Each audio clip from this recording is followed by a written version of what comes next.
Alhamdulillah wassalatu wassalamu ala rasulillah sayyidina wa maulana Muhammad ibni Abdillah wa ala alihi wa sahbihi wa man da'a bida'watihi wa istanna bisunnatihi ila yaumi liqa'i rabbih wa ba'du. Hadirin hadirat jamaah fardu zuhur, insyaallah kita semua dimuliakan Allah Subhanahu wa taala. Amin ya rabbal alamin. Pada kesempatan yang baik ini saya diberikan waktu lebih kurang 60 menit sama di tempat-tempat yang lain. Cuma bedanya di sini tak boleh lebih walaupun semenit. Suatu ketika saya hadir di salah satu kantor untuk memberikan tausiah. Tidak boleh disebut nama kantornya. Menjaga kode etik jurnalistik. Kata dia, Ustaz Somad, pernah enggak ketemu dengan pegawai KPK? Kata saya, belum. Gimana memangnya Pak? Mereka pernah datang ke kantor saya Pak Ustaz. Terus saya beri mereka seperti tamu yang lain, saya beri makan, mereka kasih minum, tapi mereka tidak mau. Kenapa begitu? Kata mereka, saya sudah bawa air minum sendiri. Air minum pun tak mau. Wah, masih manusia mereka, manusia juga. Air minum pun tak mau. Tapi cerita ini sudah lama, sekitar 3 atau 5 tahun yang lalu. Apakah sekarang masih begitu? Wallahu a'lam bishawab. Tapi yang jelas integritas bahwa kita harus menjaga kesucian makanan adalah bagian dari ajaran Islam. Belum cerita masalah kendaraan, masalah mobil, masalah fasilitas, baru sebatas pada makanan. Ada seorang perempuan kerjanya menenun kain. Kain yang terbuat dari kapas dipintal menjadi benang, benang ditenun menjadi kain. Tapi dia menenunnya hanya di waktu malam. Karena kalau di waktu siang dia sibuk mengurus anaknya. Dia tidak punya pembantu. Hanya malam sajalah yang dia bisa menenun. Tapi malam tidak ada lampu. Dia naik ke atas atap rumah. Atap rumah orang Arab itu datar, namanya satah. Di atas satah itu dia menenun. Dia bisa menenun hanya ketika tentara lewat menyalakan lampu kerajaan. Setiap tentara lewat dengan lampu yang terang, dia pun mulai menenun. Ketika pasukan mulai berlalu dan gelap, dia berhenti. Ketika nanti tentara lewat di tengah malam, dia mulai menenun. Ketika mulai berhenti gelap, dia pun berhenti. Begitulah yang dia lakukan setiap malam sampai akhirnya kain itu jadi satu kain hasil dari menenun karena pasukan tentara kerajaan lewat. Setelah kain selesai, ditanyakanlah pertanyaan kepada imam pendiri mazhab Hambali bernama Ahmad bin Hambal di kota Baghdad tahun 241 Hijrah. Wahai Imam Ahmad bin Hambal, ya, apakah boleh saya menjual kain ini? Halalkah hasilnya saya makan? Imam bin Hambal tidak menjawab, tapi dia balik bertanya, kamu siapa? Perempuan itu menjawab, saya adalah saudara kandung Imam Bishri Al-Hafi, seorang ulama sufi, seorang ulama yang menjaga hatinya, seorang ulama yang menjaga makanannya. Karena kata Imam Ahmad bin Hambal, belum pernah seumur hidup saya ada orang bertanya tentang hukum memakai lampu yang dipakai kerajaan ketika sedang lewat. Apa salahnya? Toh tidak ada yang rugi. Kira-kira masih adakah orang yang memperhatikan hasil jualan kainnya, tenunannya? Zaman itu abad ketiga hijrah, orang masih memikirkan apa efek negatif yang diterima dari memakai lampu. Lampunya, cahayanya, tidak ada ruginya sedikit pun, tapi masih memperhatikan. Hari ini orang bukan cuma memakai lampunya, menjual lampunya sekalipun tak dia pikirkan. Yang penting saya bisa nyaman, saya bisa tenang, saya bisa. Oleh sebab itu maka masalah kejujuran terkait dengan makanan. Makanya di antara doa yang diajarkan Nabi SAW, Allahumma inni a'udzubika min ilmin la yanfa'. Aku berlindung kepada Engkau ya Allah dari ilmu yang tak bermanfaat. Apa guna ilmu tak bermanfaat? Banyak profesor, banyak doktor, banyak PhD, Doctor of Philosophy, banyak orang berkarya, tapi tak ada manfaat ilmu akibat dari tidak memperhatikan makanan. Makanan amat sangat penting, karena makanan akan menjadi setetes darah, dan darah akan masuk ke dalam jantung. Dari jantung darah akan naik ke atas otak kepala. Dari kepala inilah akan turun ke mata, turun ke telinga, turun ke tangan, turun ke hati. Jangan heran kalau pertama kali yang gelap tidak dapat hidayah itu bukan telinga, bukan kepala, tapi yang pertama kali adalah hati. Khatamallahu ala qulubihim. Makanya kata Nabi SAW, setiap kali kita berbuat satu salah, satu titik hitam. Dua kali salah, satu titik hitam. Tiga kali salah, satu titik hitam. Akhirnya hati itu pun gelap. Semua berawal dari makanan.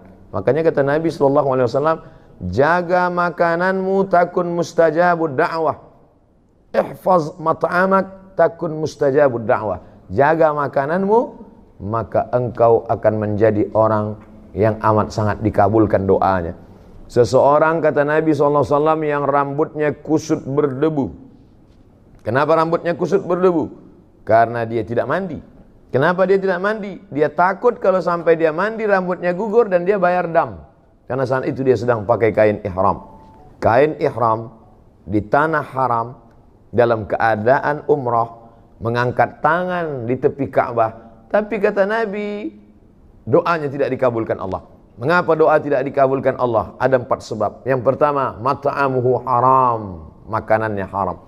Mashrabuhu haram, minumannya haram. Malbasuhu haram, pakaiannya haram.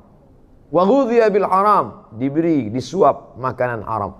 Anna yustajabulah. Apakah mungkin doanya dikabulkan Allah? Lidah yang dia pakai meminta kepada Allah adalah lidah yang dia pakai untuk makan haram. Diharamkan Allah mengabulkan doa dari lidah yang memakan haram. Kecuali lidah dia dua, satu untuk makan, satu untuk berdoa. Oleh sebab itu maka berawal semuanya dari makanan. Makanya sahabat Nabi bernama Abdullah ibnu Umar radhiyallahu anhuma suatu ketika mengorek setengah kurma, bukan satu butir kurma, setengah kurma dia korek dari dalam tenggorokannya. Sahabat yang lain heran, muntah tidak apa-apa, tapi mengorek sampai muntah bisa jadi haram, makruh kalau sebabnya. Tapi ini kenapa engkau korek? Apa kata Abdullah ibnu Umar?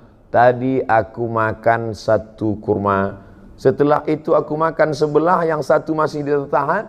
Datang orang lalu mengatakan, kamu tadi makan apa? Saya makan kurma. Kurma itu dari siapa? Dari si fulan yang memberikan makan kurma. Kamu tahu tidak kalau dia itu hasil usahanya? Syubhat. Syubhat masih remang-remang, belum pasti betul haram. Tapi Nabi mengatakan, famanittaqas syubhat, siapa yang menjaga dirinya dari syubhat, faqad istabra'a li dinihi wa 'irdihi, dia sudah menjaga agamanya dan menjaga kehormatannya. Dulu orang yang menjaga makanannya dari yang syubhat, dari yang tidak jelas ini, orang itu disebut dengan orang yang wara'. Wara' artinya menjaga diri dari yang syubhat.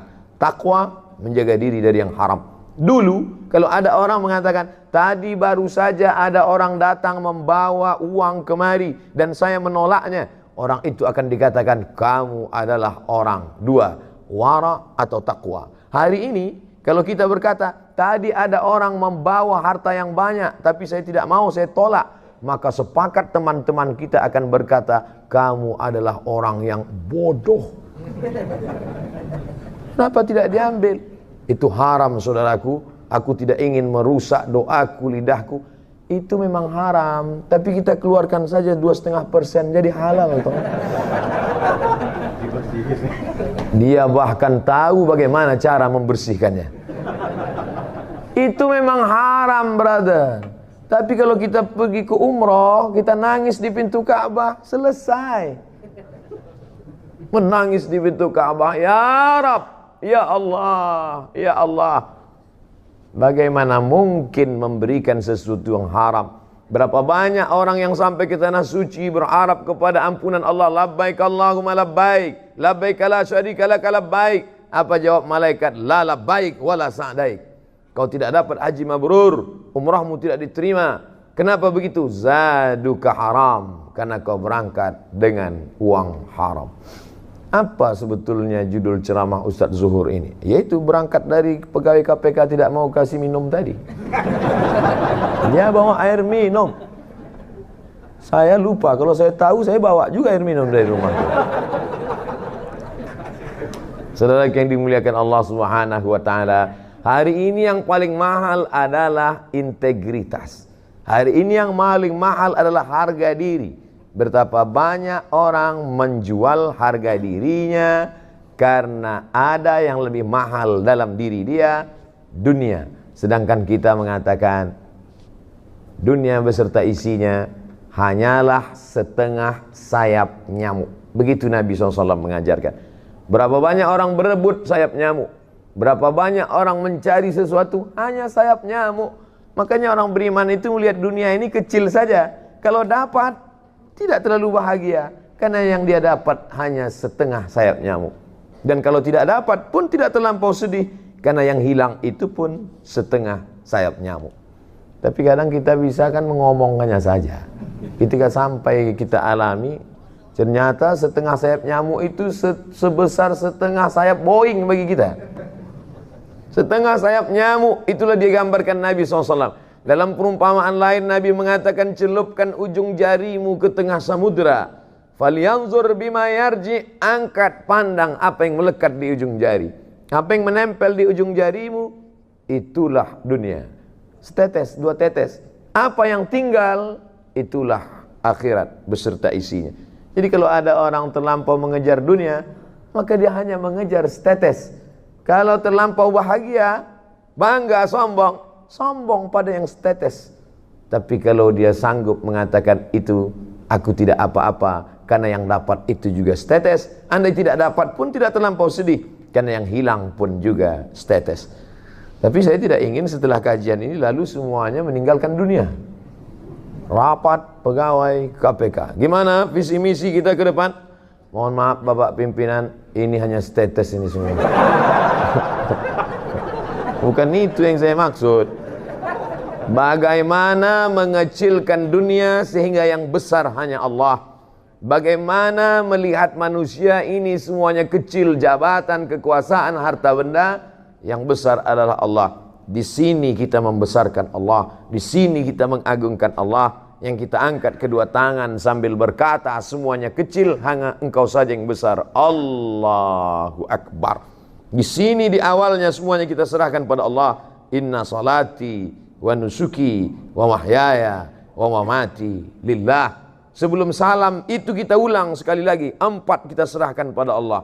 At-tahiyatul mubarakatu salawatu thayyibatu lillah. Hanya orang yang sampai pada level ini saja yang salamnya dijawab oleh Rasulullah sallallahu alaihi wasallam. At-tahiyatul mubarakatu salawatu thayyibatu lillah. Setelah sanggup meninggalkan yang 4 ini, barulah kita diterima Rasulullah. Assalamu alayka ayyuhan nabiyyu wa rahmatullahi wa barakatuh.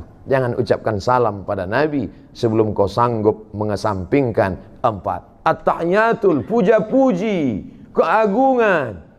Ustaz enak aja ngomong gitu. Ustaz kan gak punya kemuliaan, gak punya status sosial tinggi, gak punya jabatan. Oke, kalau gitu ke diri pribadi, follower, viewer. At-tahiyatul mubarakatul, segala keberkahan. Salawatul, segala doa-doa. Thayyibatul, semua kebaikan, kemuliaan. Bukan punya kita, lillah, punya Allah Subhanahu wa ta'ala. Tapi bicara begitu kan menggerakkan lidah. Apa susahnya? Actionnya bagaimana? Maka ada orang-orang yang menurut sebagian kita luar biasa. Menurut sebagian kita apa yang dia lakukan ini luar biasa. Tapi bagi dia di hadapan Allah itu hanya biasa-biasa saja. Kadang kita tidak bisa merasakan. Apa ceramah yang di belakang? Kenapa beda sama yang di depan? Saudara yang dimuliakan Allah Subhanahu wa ta'ala, Suara saya jelas sampai ke belakang? Jelas. Hah? Ada layar. Masya Allah. Ibu di belakang walaupun tidak melihat saya secara langsung, anggap aja kalian sedang menyaksikan youtube.com. Artinya apa? Hidup ini makan, pakai, tak lebih daripada itu. Punya rumah yang besar, pakai. Punya makanan yang enak, makan. Makan, pakai, tak lebih, tak kurang dari itu. Ma'akalta yang kau makan akan busuk, wa malabista yang kau pakai akan lapu. Kalau dulu orang mengatakan hidup ini cuma makan, pakai, malah sekarang makan pun tidak. Berapa banyak saya acara di depan pejabat-pejabat, orang-orang hebat, tidak makan sama sekali. Saya malah heran, ini makanan enak-enak sekali, mereka tidak makan. Nggak dimakan Pak, kolesterol. Nggak dimakan Pak, diabetes. Nggak dimakan Pak, jantung koroner. Saya habisi semua. Makanan kok dicari pagi, petang, siang, malam, peras keringat, banting tulang, tidak dinikmati. Betul kata syair orang Arab. Berapa banyak orang mencari makan, tapi dia pun tak sempat untuk menikmatinya. Pakaian, sehebat-hebatnya pakaian, sekaya-kaya orang, setinggi-tingginya jabatan, pakaian paling tebal 3 lapis. 1 pakaian di dalam, singlet, underwear. Yang di luar ini. Yang nomor 3 aksesoris. Ini saya pakai supaya orang tahu saya ustadz gitu. Kalau tidak, saya memang tidak pakai sorban. Saya kemana-mana biasa aja jalan. Cuman beberapa kali, kemarin waktu saya sedang duduk di pesawat, lewat itu yang bagi nasi. Apa kata dia? Mirip sekali dengan Ustaz Somad ya. Mati saya. Nah, makanya saya pakai sorban ini. Pakaian adalah status. Dengan pakaianlah kita bisa membedakan mana ulama, mana orang biasa. Makanya mufti-mufti kerajaan di zaman dulu jubahnya dibuat 2 lapis. 1 jubah putih di dalam, yang kedua jubah hitam di luar, sorbannya dipakai. Al-Azhar menunjukkan status, di luar ada sorban putih, di dalam ada topi merah, lengkap dengan jambulnya. Kalau sudah dipakai itu menunjukkan dia hafal Al-Quran. Pakaian adalah status sosial, tapi manakala ketika kita menghadap Allah Subhanahu wa Ta'ala, semua pakaian yang menunjukkan status lepas. Belum pernah lama hidup banyak dirasa, jauh berjalan banyak dilihat. Belum pernah saya melihat orang mati Islam bersyahadat pakai pakaian yang dia pakai dulu. Sehebat apapun itu, semuanya akan tinggal. Belum menghadap Allah saja di dunia sudah lepas, apalagi ketika menghadap Allah Subhanahu wa Ta'ala. Mana pakaian yang akan kau bawa? Yatsma'ul mayyita thalathun, yang mengiringi mayat ada 3. Yang pertama, maluhu, hartanya. Mobil yang paling mahal ikut mengiring sampai ke pelataran parkir. Belum pernah saya hadir pemakaman ikut mobil-mobilnya masuk dalam. Ahluhu, keluarga, anak, cucu, menantu, kawan, sahabat, andai tolan, satu kantor, alumni, alma mater, menangis mereka satu angkatan hanya sampai pintu kubur. Istri yang tersayang, paling disayang, yang katanya buah hati belayan jiwa, itu pun hanya menangis di pintu kubur. Ramai-ramai orang menahannya. Ibu sabar bu. Tidak, saya mau tetap masuk ke dalam. Tetap mereka tahan, jangan bu. Padahal andai dilepas pun enggak juga dia mau masuk ke dalam. Coba lah.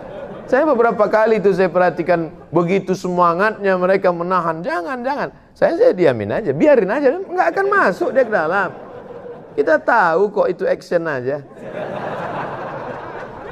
Mohon maaf ibu-ibu, saya bisa ngomong gitu karena ibu jauh di belakang. Artinya apa? Apa yang kita amalkan, kita bawa hari ini, itulah yang akan kita tunjukkan nanti di hadapan Allah Subhanahu wa Ta'ala. Di tempat lain saya dikasih air minum, saya minum. Tapi di sini saya ingin balas bahwa saya punya integritas. Saya nanti akan datang lagi ke kantor bapak yang dulu bicara kepada saya, Ustaz Somad, pegawai KPK itu integritasnya luar biasa. Kami kasih dia air minum, dia katakan, saya bawa air dari kantor kami. Nanti saya akan katakan ke dia, Bapak, saya pun ceramah juga di masjid kantor mereka. Dan ketika mereka kasih air minum, saya katakan saya bawa dari rumah. Saudara yang dimuliakan Allah Subhanahu wa taala.